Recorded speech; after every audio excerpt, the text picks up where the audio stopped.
Thanks to the City of BRIMBANK across our neighbourhood and the world, Soul Dive with AD, Roshani and Lydia on BRIMBANK Live on Live FM. Good morning and welcome to another episode of Soul Dive on BRIMBANK Live's Live FM. We're your hosts AD, Lydia and Roshani. And this morning we've got a special guest and friend, Adut Neyal, South Sudanese. I don't even know. There's a huge list. South Sudanese, Australian, wife, mother of two, football lover, university student, interior designer, party planner. I don't know what else. Makeup artist, just got a whole bag of tricks, that one.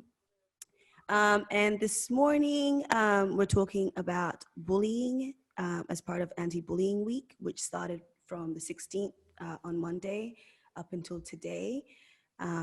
United Against Bullying is the slogan.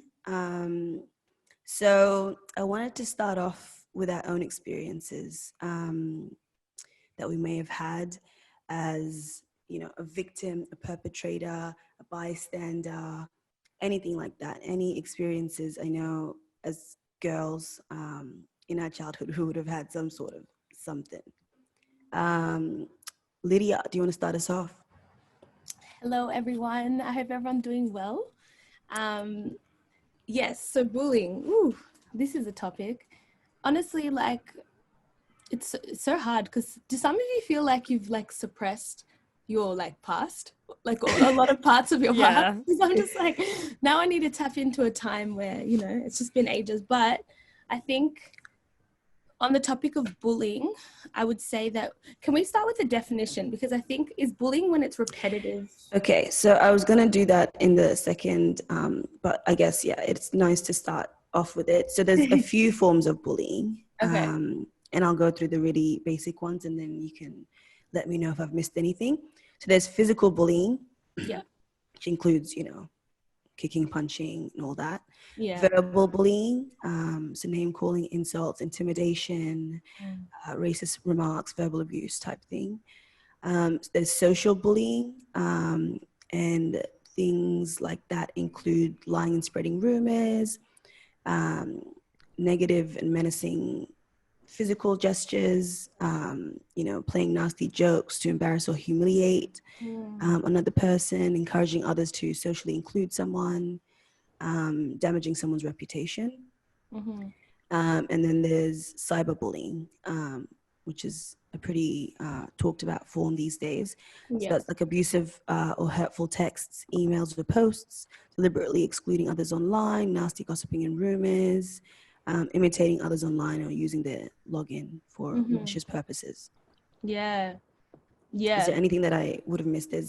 I know I was reading some other things and there was sexual bullying, like that. So so many forms, it comes in so many different ways. I think that's what makes it hard, because sometimes when you ask people whether they have been bullied, the first answer that people go with is, oh no, but then when you name them and when you list them, it's I've felt that, or I've experienced that in some type of way. More in minority groups though, a lot of minorities tend to kind of just think it's joking, but it's really not. Do we pass it off as joking around and passive? I feel like we've been groomed to think it's just joking, and we've grown accustomed to that kind of behavior towards us. But it's that gaslighting thing where they're we're just joking, and it's I felt some type of way. Was it? Even just one thing that really bothers me when I observe it is just that whole idea of doing something at the expense of, getting a laugh at the expense of someone's feelings, or making people laugh or making people whatever at the expense of someone. I just find it so small to do that. And I've definitely, we observe it on a daily basis, but when it comes to bullying, I'm actually blessed to say I don't have a personal experience in terms of having been bullied. I guess I've been people have been mean to me on in isolated instances, but from my understanding, bullying has a sort of repetition to it, and I've observed bullying more than, I haven't really experienced it, but I also went to a really I won't say sheltered school, I'll just say a school that was very mindful of its culture and of these things, and also small schools, so they were able to like monitor that a lot better. You're so lucky. Racism. Yeah. I know. I'm blessed. I'm blessed to have gone to that school, but I definitely still witnessed bullying still.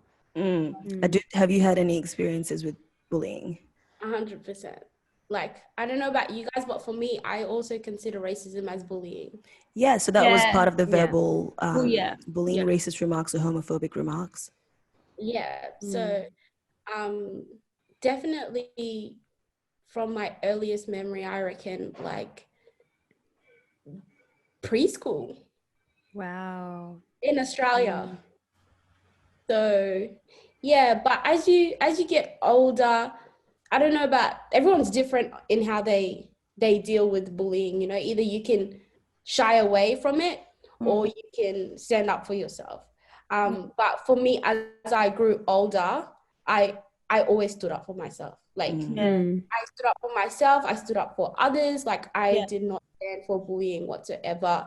I know people say, oh, just ignore it, walk away, but I'm the complete opposite. I'm like, stand up for yourself. If you need to get a rumbling, let's get a rumbling. Like a rumbling. Like it doesn't matter how big you are. Like if you put your hands on me, it's going down. Yeah. And that's that African mentality as well, where our parents are like, don't you dare come home having lost the fight. You're like, oh, damn, if I come home crying. I'm gonna get my ass whooped again. To be fair, and some schools, like, I definitely think the school that you went to determined how much bullying was in that, like, yard, or, the culture of the school really determines how, like, the experience of the students as well. Yeah, absolutely.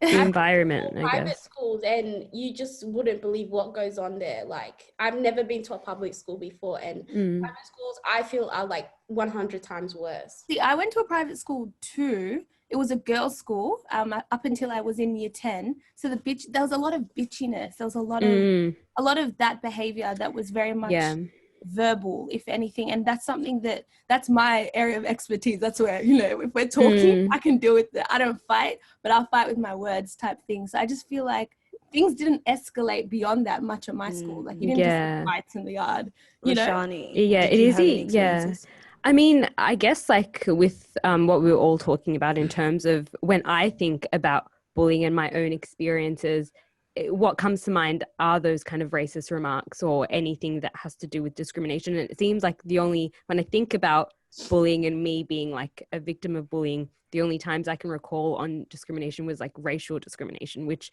I think is quite telling, particularly like, you grow up in Australia and it seems that like that is the one thing that you're targeted. Because they've got nothing else. They've got nothing else. Yeah.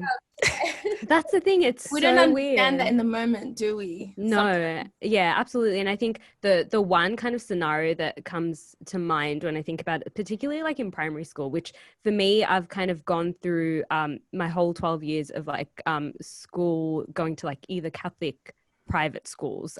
So I've never been to a public school. But the one kind of incident of bullying that I really recall is like bullying from like a teacher. And I remember that happening in primary school, particularly to a group of my friends who were the only Asians within the school. And this was around the time of, Pauline Hanson, putting out that discourse of Asians, being in gangs and taking your jobs and all of this jazz.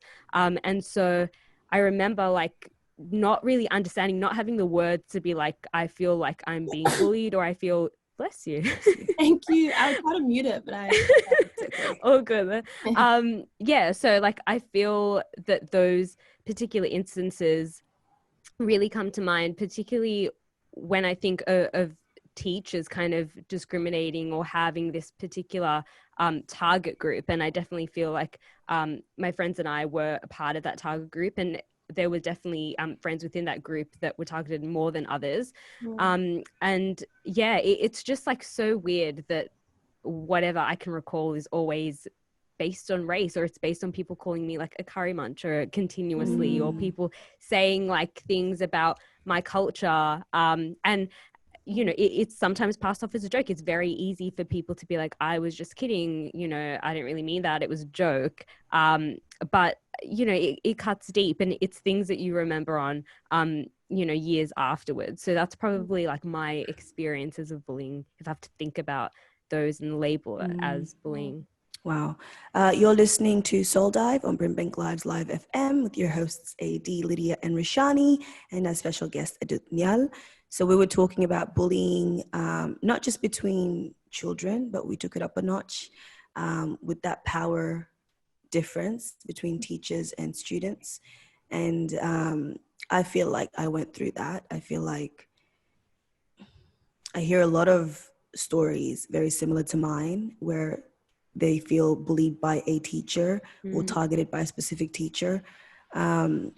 What happens when you feel like you don't have any power or authority to really challenge a teacher? That's really what bullying is at its core. It's just this dynamic that is already just off. Do you know what I mean? Between someone, because with the teacher student, like the power dynamic is already like imbalanced there. So then for the teacher to then be behaving in a way that like continues to reinforce that dynamic, but now in a much more negative way, it's crazy. And that's where the pain is in bullying. Do you know what I mean?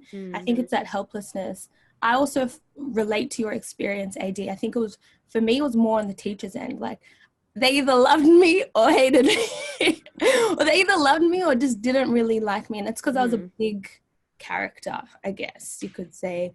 But like, I also kind of enjoyed that because I felt like there was just no in between. And sometimes, actually, no, I'm not going to say, like, sometimes I enjoyed it because I enjoy challenging, like, situations or teachers. But I can imagine a different student in that situation with maybe not as much confidence to stick up for themselves would feel really threatened by that. And that's why there's an issue here to begin with. It shouldn't be happening at all, really.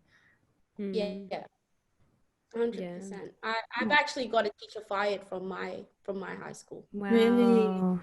Nice. How did that happen? Yeah. I'm fortunate to have like the absolute best principal.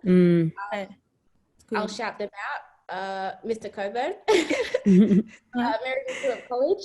But yeah, he was absolutely amazing. We had this one teacher who was just constantly bullying us, like just constantly. And I was always the one that was like standing up for myself, standing up for my friends, my other fellow students. Like, it was just constant, me and her going at it like every day at school. And so finally I had enough and I reported her, and I got some of my friends' parents also to report her who were getting bullied.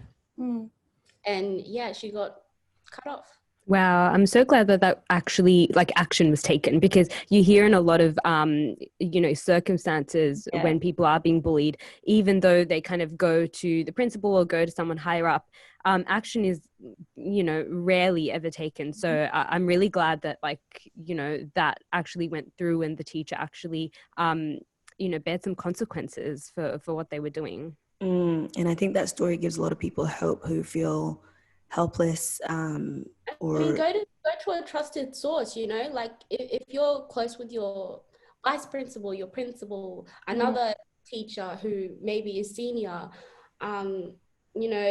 if your friends are also getting bullied, get their parents to report. There's so many options. Yeah, sometimes bullied people lead with that assumption that there isn't like a way out. There's not a way out. Someone might not believe them, or there's not a process, There is a process when it comes with bullying. It's actually about taking that first step and speaking to someone about what you're going through, because you never know who else has gone through it as well. Exactly. All right, more after the break, guys. Bullying as part of Anti-Bullying Week. You're listening to Soul Dive on BRIMBANK Live's Live FM, where your hosts AD, Lydia, and Roshani.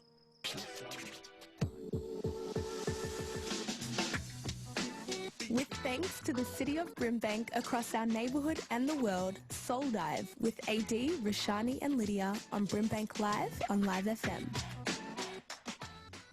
Welcome back to Soul Dive on BRIMBANK Live's Live FM with your girls AD, Lydia, and Roshani, and our special guest Adut, Neyal. So before the break, we were talking about bullying, being victims of the different power structures that happen within bullying and within schools especially. We're all acting like victims. Have we ever contributed to bullying? Whether it's spread rumors, excluded that one person that, you had no reason to other than everybody else was doing it. Push someone perhaps in the playground. We're not angels. We're not angels. Yeah. I think that it's really important, and it is important that we talk about this as well, because people can often see themselves as the person being bullied, but often they don't kind of think about ways in which they have also bullied. And I think it's also important to understand that bullying doesn't need to be intentional. Sometimes people can feel bullied even if you're not intending to. So there are definitely probably times where I have gone along with a group or like excluded somebody or done something in a way that has hurt somebody. And I think that that's why it's really important to be aware of our actions and, the feelings that we have felt being the victim and being bullied. It's important to kind of have that transparency and understanding that our actions may also be hurting other people. But yeah, absolutely. I don't think that anybody can wholeheartedly say that they're not being a bully in some sort of circumstance. Yeah, absolutely right. But in saying that, no, I'm joking. Because honestly speaking, I had a sort of like an upstander approach in high school, because I've always been a bold person. I've always been the type of person to get along, and I just love people. So even if in my high school, I don't know if you guys can relate, but I was a part of a big group of friends, and there was about maybe 11 of us or 13 of us, but within that group of friends was like 2 or 3 groups of friends. And I gotta say, like, there was one part of that group that they were a little bit, a little bit, and they were like, I wouldn't call them bullies, but they definitely weren't as nice as, say, like the girls or the people I was really close to. And I think that I didn't actively participate in being mean ever. I think my way of, I've given people an attitude before. I've probably in an isolated incident been a bit mean or had an attitude or been rude. I would definitely say that I found myself in those situations, but I don't know if bullying has sort of, I think Roshani just cleared it, I don't know if bullying has intention that comes with it, but I've never intentionally tried to break someone down or try to, make people laugh at the expense of someone else, because I've always been pretty sensitive to that. But yeah, we've like you said, we've all been mean, we've all been rude, we've all, broken down someone's self-esteem, even if we didn't realize we were doing it. And that's really what concerns me about bullying, is that ultimately we're breaking down the self-esteem of people, the confidence of people, and it's really bad because it has a ripple effect. But I guess we can discuss that a bit later once AD fesses up to her bullying. Why did you come at me like that, Lydia? What have you done, huh? I have been a bully to people that call some of my closest friends now. And although they have forgiven me, I'm the one that's living with it. So who's really suffered, It's been years and years since primary school, and I still get flashbacks of how horrible I was and how I'd laugh at, my friend who's afraid of heights. We were in camp one day, and I'll never forget this. And she was doing what is it when you have to walk across the rope? Like high ropes? Yeah, I think so, yeah. And she was really afraid of heights, and I was just under it, like taunting her and like laughing at her. And she cried, and like this teardrop fell right by my foot. And I laughed even harder when it was a terrible time for my poor friend. So I will never live that down. She may have moved past it, but I'm like, shame. You never will. Oh, so yes. Okay, I have been a bully. Yeah. I feel like it's really easy to, and you know what we were saying before in terms of like people bullying you, it is sometimes really easy to match the bullying because it is that kind of power imbalance and you want to take your power back, and people always talk about, you know, don't let them have the power to do that to you. So sometimes people think in turn it's kind of to reciprocate it back. Well, you've said something, hurt people. Isn't it like, didn't we always trace back a bully to have been bullied once upon a time? Like, is that common, right? Because it's just, is it natural for us to really want to go out of our way to disturb the peace of someone else? No, because I feel like naturally or inherently we desire to experience want peace, you know? Yeah, so it's just, it's a deep issue, really. Adut, have you had any experiences with being a bully? Yeah, I have. I'm not even gonna lie, I have. I feel I am the bully to the bullies. Yeah, That's just my character. Like, I am a bully to the bullies. Like, if I see you bullying someone, I will bully you so you can know how it feels. Like, I remember You're a vigilante. Yeah, I am. I remember this one time in high school, like, two of my friends like called me from, like, because I was at a different bus stop to the one I usually am at, and they called me in the toilets, like, really, really petrified. Like, there's these like public school kids and they're trying to fight us. Like, we didn't do anything to them, you know? And like, I was like, all right, cool, bet, I'm coming. And I turned up to that. I walked from my other bus stop all the way to this bus stop. And when I got there, like, they were scared. Like, one of the girls locked herself in the bathroom and I was like, come out. Like, I thought you were about it. And, you know, she was just like, I'm so sorry. And till this day, my friends still bring it up. They'll be like, remember that day when you did this, this and that? Like, you're our hero. And I was just like, no, like, I don't stand for it at all. But in saying that, I feel like when it comes to, you know, your group of friends, you really need to be selective with your group of friends. Because I can remember a time in high school where I was really, really close with this group of people and they were not nice. Like, they were just not nice people. Even though I was out there being a vigilante, I had friends who were bullies, you know? So I feel like I contributed to that as well, because I would, maybe you could say I was being a bit of a hypocrite because I would maybe let a few of things that they would do slide. right. So yeah, I've been a contributor by just not saying anything and turning the blind eye. Well, yeah, that bystander role, do you believe that, bystanders contribute to bullying, or bystanders, by not, I guess, intervening in some shape or form, you know, make the bullying worse, which is obviously the case. Like, if you don't say anything, the bullying continues. But is it the responsibility of, like, should that be a reasonable expectation that people... Just depends on the person. I feel some people just can't. They just really can't. You can't blame them. I think everyone can do their part, even if it's like, hey, that's not that nice, you know, or stepping away from those people. You can always do some small things. Even if it's like reporting it privately. Yeah. A lot of people just do not like controversy. Like, they just don't. Yeah. They don't like to like, put themselves willingly into the crossfire, like the crossfire.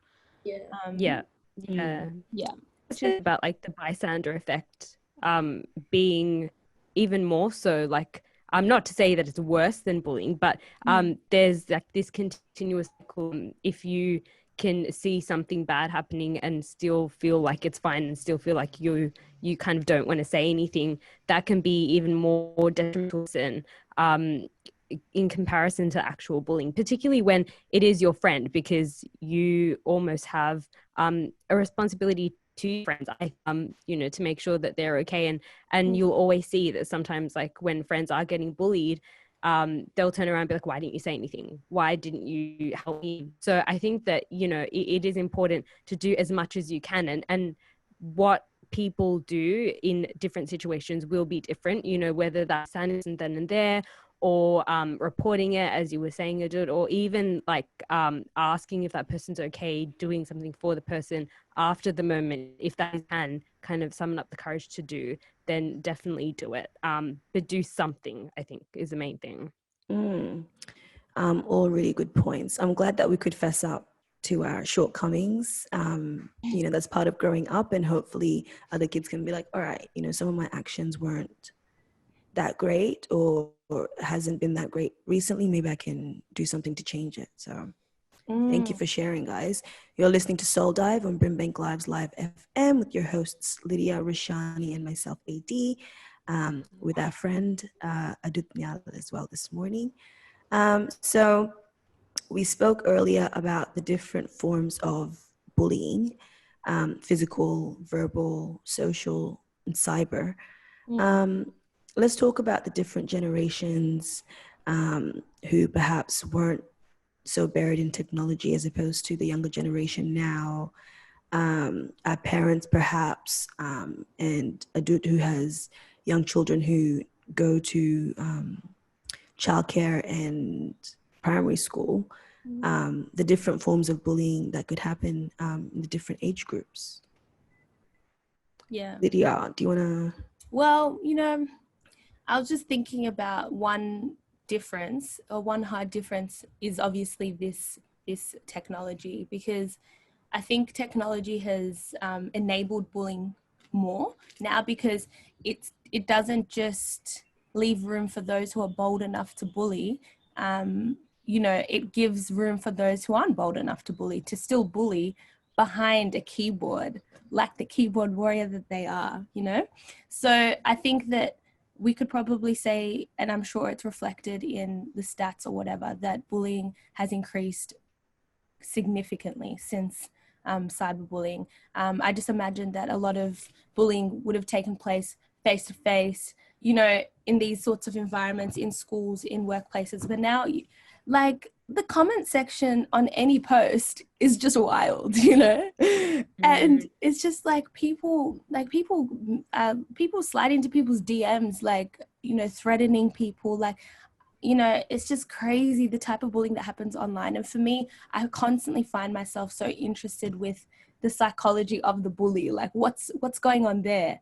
Do you know what I mean? Like, They have a lot of time and energy. Yes. But like, deeper than that, what is it? Like, what's going on? But anyways, we're talking about generations. I would just say that with the inclusion of the internet now, I think bullying has taken a completely different shape. It doesn't really require you to be bold in any sort of form. You can just be mean and get away with it, sort of thing. And it's scary. And it really shows that there were the older generation where they thought bullying was strictly physical, that it's way beyond that. You don't need to touch someone to affect them. And that's what cyberbullying has shown us. But I feel, so the older generation in the African community, with South Sudanese community, I'm going to talk about my mother because she's got hilarious stories from work. She's worked at an abattoir for over 10 years. Really hard worker. This is why I work hard, so I can, relieve her soon. But she's just, at abattoirs, there's a big mix of people. And that specific abattoir in Brisbane has a lot of bogans, if I want to put it boldly. So there's been a lot of stories about her getting into fights with grown women and grown men, and the way that they yell at each other and the things that she says back in her broken English, which make me laugh but are really rude. So I feel like there's bullying in that regard. She's spoken about how someone pulled a chair from under her and she just didn't understand why you would do that, like we're all adults type thing. So there is bullying still within the older generation that is more physical and verbal, and still outside of the cyber.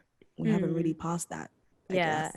I think it's because when you think about it, like you think that bullying happens in like a high school environment or a school environment, but everybody that goes to school eventually gets into a workplace, gets into a job, they become adults, and that bullying, if it's not kind of handled or if it's not called out, will continue in kind of other life stages. So I definitely think that bullying is present in kind of older generations, but there's also something to say as well about I guess the nature of calling things out. And I feel like maybe nowadays we're much better at summoning up the courage, or we have more outlets to go to call things out versus, you know, back in the day when the older generation were growing up, maybe there wasn't as many platforms to do that. So I think that even though I do feel like bullying is at an all-time high, especially with social media and especially with other platforms that people can bully on, there's also more ways in which to stop the bullying. Definitely. All right, so we'll talk more after the break, guys. We've done a lot of that. You're listening to Soul Dive on BRIMBANK Live's Live FM with your girls AD, Lydia and Roshani, and our special guest Adut, Neyal. Across our neighborhood and across the world, you're listening to BRIMBANK Live.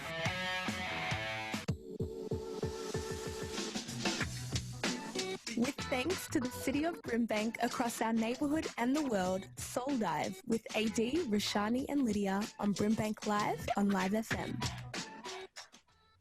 Welcome back to Soul Dive on BRIMBANK Live's Live FM with Roshani, Lydia and myself AD and our special guest Adut Neyal. So before the break, we were talking about the different forms of bullying and the generational differences of bullying as well. And then we're going to dispel some myths.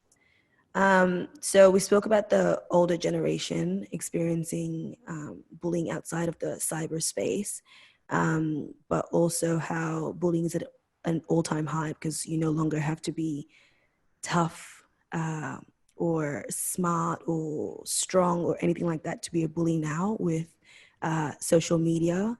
But what about babies? Adut, you have two kids, two gorgeous boys, guys.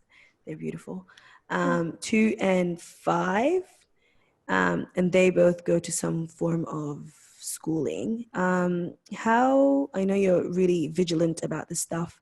How has it been with your kids going to school? Do you teach them anything so that they know what bullying is and how to stop it? Or how do you try and look out for that? Yeah,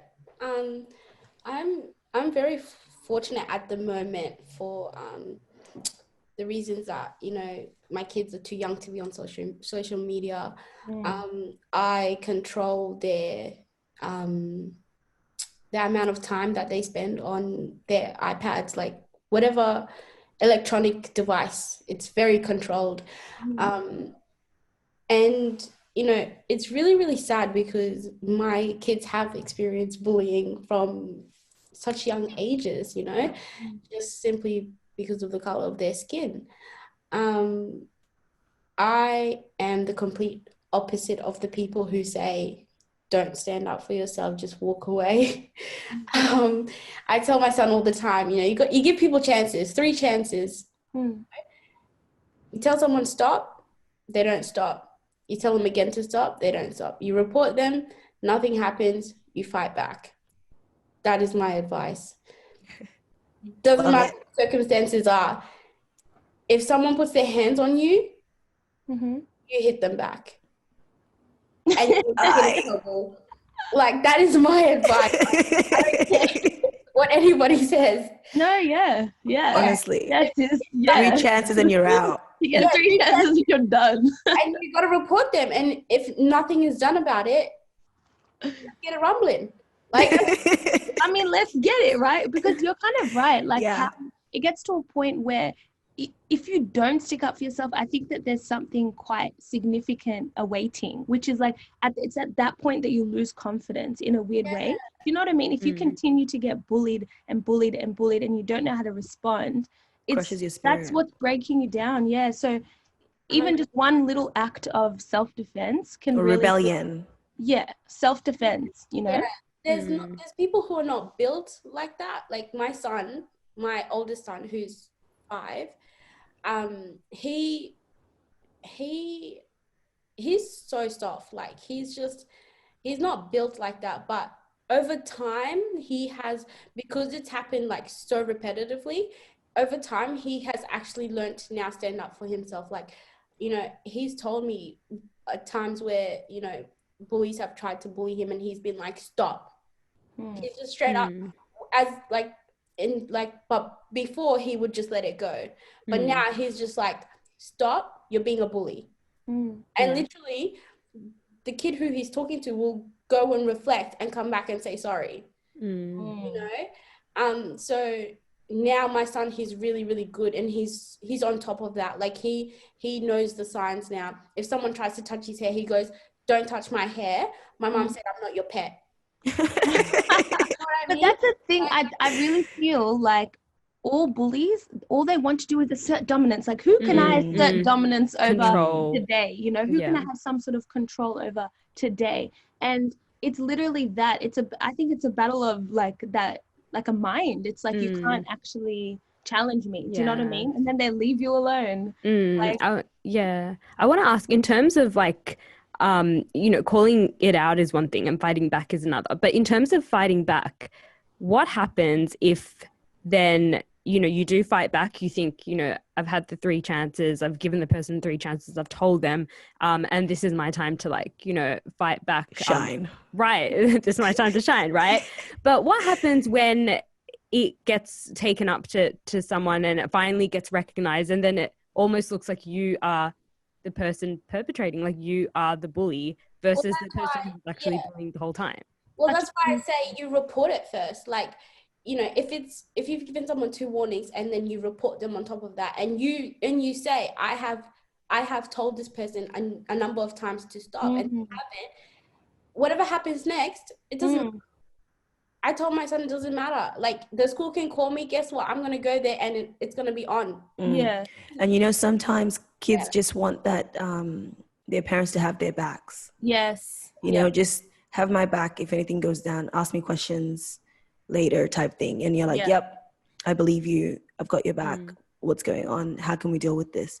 A lot of parents who shun their kids and, you know, say you've been bad and don't want to listen to their kids, that also breaks down their spirit. Definitely. So it's like a 2-way sort of being like, your kid as well. And I know my kid, he's like super, super soft and super, super lovely. Like, he would never intentionally do that. So I know when he says, this person pulled my hair today, or, you know, because he has dreadlocks, you know, this person pulled my hair today, I know it's true, because I know for a fact that, you know, it's happened before. It's happened in front of my eyes too, in childcare, you know, where there was this one kid who constantly, his mum worked at the childcare, and he constantly pulled my son's hair, and it's happened in front of me, where the teachers didn't say anything, and I had to defend that. I had to be like, this is happening right in front of you. Just because his mum works here doesn't excuse it. You know, you guys need to stop that behavior.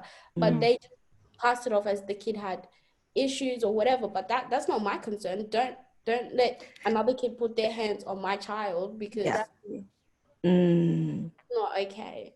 Yeah. You're listening to Soul Dive on BRIMBANK Live's Live FM with your hosts AD, Lydia, and Roshani, and our wonderful guest Adut, Neyal, talking about bullying in the schoolyard with young kids. So I wanted us to move on, because the time is just flying by like it does every week. Yeah. To our myth busters. And I have 4 here. So we'll try not to take too long on each. But the first one is, you'll know when your child or friend is being bullied. What do you guys think about that? You'll know when you know when what? Sorry? So like you'll be aware. When your child or your friend is being bullied, like it's noticeable, like it's, you can see the signs. I think it's very easy to hide what you're feeling or what you're going through. And I think it is really easy to mask it, especially because we talk about, like, obviously if it's physical bullying, and you're left with bruises and scars, you know, that's one thing and you can definitely see that. But if someone's being cyberbullied or someone's being bullied emotionally or verbally, it's so hard to tell, and people are really good at masking it, because with bullying sometimes comes shame. And so and it's also what Adut was talking about, you know, when parents or people don't believe you, and so that also comes into play. And so sometimes people don't want to openly kind of express that, and they do want to hide it, and people can hide it very easily. So I don't think that it's as obvious if you have been bullied. Definitely. What about you, Adut? Yeah, it's as simple as a conversation. Like, you know, it's very hard to tell when someone's being bullied, but if you get that person to slowly be comfortable and be able to open up to you, then yeah. But apart from that, no, it's just impossible. Like, you can hide that very well. Yeah, oftentimes it's easy to recognize that something might be wrong with someone. You know, you might like observe that this person's a bit withdrawn, frustrated, or whatever it is. But sometimes it would be hard to just pinpoint where that's coming from and say, oh, they're getting bullied. It's just more like something's happening, if anything. And I think, yeah, it requires a lot of the time people who are being bullied have to kind of say something, really. And I think they do live in a lot of shame and just and not knowing how to deal with it, you know, not having the tools or whatever it is. So yeah, we can all wear masks in society. We can Definitely all play the part. And sometimes people don't even know that they're getting bullied. They just start feeling down after a while, because it's like that little chip chipping at you. Yeah. Yes. So they get to a place where they're like, how the hell did I get here? And they didn't know that they needed help like 20 years ago. Sometimes it's just you're the laughing stock, you know, of a group over and over and over again, and people are laughing and smiling in your face as you're being joked about, and it might be a confusing feeling, because it's like, I'm in this environment where we're laughing, and yes, I'm at the expense of it, but sometimes, like you said, AD, you don't really clock that you are the laughing stock. And I can imagine that just it gets to a point where it's like this person has been chipped away at all this time and now is quite broken. Yeah, that was really sad. I didn't know it was going to get that deep, but yeah. Was that a monologue? Oh gosh. Myth number 2. The bully is always bigger. No. Can be bullying of the mind. Can be mind to mind. Yeah. I feel like initially kind of going back to that physical idea of like the bigger person is always the bully. You know, when you think about like cyberbullying, when you think about bullying verbally and emotionally, it can just be anyone really. And as we said, going back to the conversation of anyone can be a bully, and we've all at times kind of stepped into those shoes of being the bully. It definitely doesn't mean that the bigger person is the bully. And you always hear that, especially with little kids, or especially at like primary school, people always be like, oh, well, you know, my daughter couldn't be the bully, she's so tiny. Yeah, I don't honestly, think size equates to yeah. But I think often on the playground, I think when in the younger years, I think that is the advantage, like your advantage. Your size is your advantage. But they use that as an excuse, because when I was in primary school, I was getting bullied by some girls because of the color of my skin and because I didn't know English that well. And it seemed like I was the one that was always getting in trouble because I may have been bigger than them, but they were the ones bullying me. Okay. So sometimes that's just used as an excuse to be like, clearly the other person wouldn't be able to do that. Or like, how can someone bully you? You're so big or you're so tall. Like, how is that even like a thing? Yeah. So it wasn't. Yeah. Okay. Number 3. Children and youth who bully are mostly loners with few social skills. And then there was another thing in a different website where it said bullies are the most popular kids. So they're different. Those are complete opposites, I guess, because you have the popular kid that's got heaps of friends and is really like social, and then you've got like the person. And I think that it goes back to the thing of anyone can be a bully, and sometimes it's easier when you're the popular kid for it to be masked, because you have like the backing of all your friends, and you have the fact that you're popular. No one wants to stand up to you.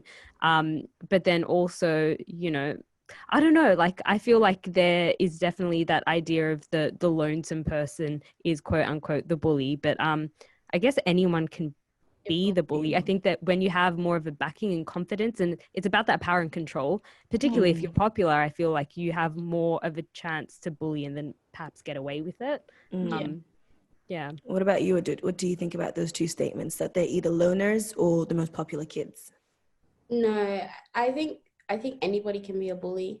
Literally. You know, I feel like bullies, they have they're not happy about something, and they don't know how to deal with that something. So then they just end up just projecting hate and whatever negativity they have inside on them, they project it out in such a like volatile way, you know, towards, and anybody can be a victim, like even their own parents can be a victim, you know. Yes. So I know a lot of people who bully their parents, but yeah, anybody can be a bully. Like it can go from a CEO to a janitor. Exactly. You're totally right. And with the different social medias and different types of bullying as well, I think different kinds of people have emerged. So loners, as the quote says, it's not my own words, who wouldn't have been, or who wouldn't have had the courage to stand up to people or be a bully outright or face to face, can now get behind a computer screen and do their thing. And the popular kids can continue doing their thing face to face. So everyone's got an opportunity to be a bully now. Woohoo. Even more avenues have opened up, you know. You have so many options. It's crazy. It's so crazy. But bullying, do we have time? One. Oh yeah, okay. There's one more. All right. Bullying only happens in schools. I think we've kind of we debunked that one throughout the conversation. Yeah, so it could happen anywhere with any age group, pretty much. Your grandma could be a bully. I've met lots of grandmas are bullies. I know. They're the biggest bullies. Not my one. Because they're like, we've been through this life. We don't have to be nice to nobody.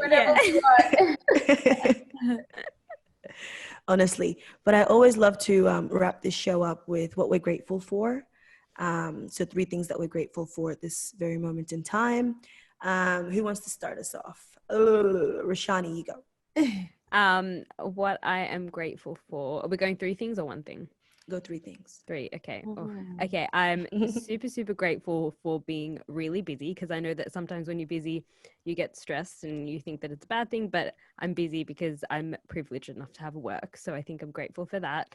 I'm grateful for this beautiful weather that we have been blessed with. We've had some nice sunny days in Melbourne. And I'm also grateful for my family and friends always. Nice. That's beautiful. Thank you. Lydia. I'm grateful that I was able to get my nails done, even though I've lost 3 of them already. I love that. These. It's the option. You can walk back into the shop. I don't want to show. What else are you grateful for? I'm grateful for being for being busy with the things that I am passionate about and that stimulate me, such as this and other things. And I'm also grateful for the weather. Ooh, I'm grateful for this sun. This is like, done. We needed it. My mood and I'm so happy. Definitely. So was that 2 or was that 3? Oh, that was 3, because I'm grateful for my nails, despite the fact that I lost 3. Grateful for the sun and grateful for being busy. Facts. Okay, cool. And last but not least, our guest today. Thanks for staying with us for the whole hour. Yeah. Waking you up so early once again. That's okay. What are 3 things you're grateful for? I am grateful for an amazing husband. Yes, black love. I am grateful for my family, my kids, my friends. I have the best family and friends, and I'm grateful to be alive in this day and age with coronavirus. Yeah. You know, still have my health intact. You know, and I'm grateful for every day. Yeah. Every day is a blessing, even if it's raining. Yeah, exactly. Okay, I'm the very, very last, but definitely not the very, very least. Let's hope. What are 3 things I'm grateful for? I'm also very grateful for the weather. I don't usually like it hot, but I've been really appreciating the sun these days. I go for really lovely walks by the park, so it's been really nice. I am grateful for being able to work. A lot of people have, lost their jobs throughout the year and really struggling. So I'm really grateful to have had the opportunity to continue working. And 3rd thing, I am grateful for my life and my friends and family, everyone I have around me, keeping me sane, keeping me grounded. So it's good. Nice. Beautiful. Thank you. So I just wanted to finish off by saying anyone who has experienced bullying or is experiencing bullying, to reach out to a trusted friend, to a trusted source. Just say something, because it's really not worth trying to do it alone and getting broken every day, whether it's in the workplace or at school. It's not okay. And I'm sure there's someone out there that would give you some advice or stand up for you. Yeah, can I just add that this behavior is condemned, in the system does condemn bullying. So ultimately, as much as it's hard to get to that point of taking it through the process, when you get there, usually you'll find that there will be some sort of resolution. So do tell a trusted person. And absolutely. And if you see something as a bystander, say something. I think that's really important as well. Dude, any final words? No, you guys covered it all, definitely. Killed it with the... No, Adut, your final words are 3 times, 3 chances, and it's on. 3 chances, you're done. Well, till next time, you're listening to Soul Dive with Roshani, Lydia, and AD on Live FM's BRIMBANK Live. And we had our wonderful guest, Adut Neyal, with us today. With thanks to the city of Brimbank across our neighbourhood and the world, Soul Dive with AD, Roshani and Lydia on Brimbank Live on Live FM.